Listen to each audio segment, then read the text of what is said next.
প্রাকৃতিক দুর্যোগে বিপর্যস্ত মানুষদের উদ্ধার করতে কেন্দ্রীয় স্বরাষ্ট্রমন্ত্রী দুটি হেলিকপ্টার সহ এনডিআরএফ এর বেশ কয়েকটি ব্যাটালিয়ন ও নৌকা পাঠাচ্ছে রাজ্যে, যেগুলি ব্যবহার করা হবে অমরপুরে। প্রশাসন সব দিক দিয়ে নজর রাখছে। অযথা আতঙ্কিত হবার কোনো কারণ নেই। আগরতলা শহরে বন্যা পরিস্থিতি খতিয়ে দেখতে নেমে সংবাদ মাধ্যমের প্রতিনিধিদের মুখোমুখি হয়ে এমনটাই বললেন রাজ্যের মুখ্যমন্ত্রী ডক্টর মানিক সাহা। এক ভয়ঙ্কর পরিস্থিতি তৈরি হয়েছে এখন গোটা রাজ্যে। প্রাকৃতিক দুর্যোগে আগরতলা থেকে শুরু করে রাজ্যে প্রায় প্রতিটি এলাকাতে বিপর্যস্ত এখন মানুষ। বহু বাড়িঘর ইতিমধ্যেই জলমগ্ন হয়ে পড়েছে।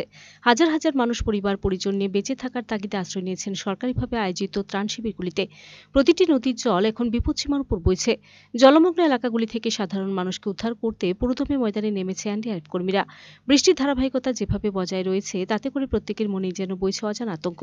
গতকাল আগরতলা শহরের আশপাশ এলাকার বেশ কয়েকটি ত্রাণ শিবির পরিদর্শনের পর এবার শহরের বন্যা পরিস্থিতি সরজমিনে খতিয়ে দেখতে ময়দানে নামলেন খোদ রাজ্যের মুখ্যমন্ত্রী ডক্টর মানিক সাহা। বৃহস্পতিবার এমনটাই দেখা গেল বনমালীপুর এলাকায়। আগরতলা পৌর নিগমের deputy mayor Monika Das Datta, corporator Himani Debbarma সহ প্রশাসনিক আধিকারিকদের সাথে নিয়ে এদিন জলের মধ্যে নেমে সার্বিক পরিস্থিতি খতিয়ে দেখে মুখ্যমন্ত্রী। পরে সংবাদ মাধ্যমের প্রতিনিধিদের মুখোমুখি হয়ে মুখ্যমন্ত্রী জানান, রাজ্যের বন্যা পরিস্থিতি নিয়ে আরও একবার কথা বলা হয়েছে কেন্দ্রীয় স্বরাষ্ট্রমন্ত্রী অমিত শাহের সঙ্গে। কেন্দ্রীয় স্বরাষ্ট্রমন্ত্রী বন্যায় দুর্গতদের উদ্ধার করতে দুটি হেলিকপ্টার সহ এনডিআরএফ এর বেশ কয়েকটি ব্যাটালিয়ন ও রাবারের নৌকো পাঠাচ্ছে খুব শীঘ্রই, যেগুলি কাজে লাগানো হবে অমরপুরে দুর্গতদের উদ্ধারের জন্য। অমরপুরে এক ভয়ঙ্কর পরিস্থিতি তৈরি হয়েছে। এছাড়া হাওড়া নদীর জল অনেকটা বিপদসীমার উপরে বইছে। বর্তমান পরিস্থিতি কোথায় রয়েছে তা উচ্চপদস্থ আধিকারিকদের সাথে কথা বলে প্রয়োজনীয় ব্যবস্থা নিচ্ছে সরকার। অযথা আতঙ্কিত হবার কোনো কারণ নেই। এরকম ভয়াবহ অবস্থা তো আগে হয়নি। আমি একটা কথাই বলবো, কেউ যেন আতঙ্কিত না হয়। এবং আমরা এর আগেও বারংবার মাইকিং করেছি যে সবাই যেন চলে আসে, ঘর থেকে চলে আসে। অমরপুরের অবস্থা একটু খুব বাজে অবস্থা সেখানে। তো আজকে সকালে আবার আমি মাননীয় হোম মিনিস্টারের সাথে কথা বলে উনি আশ্বস্ত করেছেন এবং উনি অনেকগুলো দুটো হেলিকপ্টার পাঠাচ্ছেন যাতে এয়ারলিফটিং করা যায়। তাছাড়া এনডিআরএফ টিম অনেকগুলো পাঠাচ্ছে।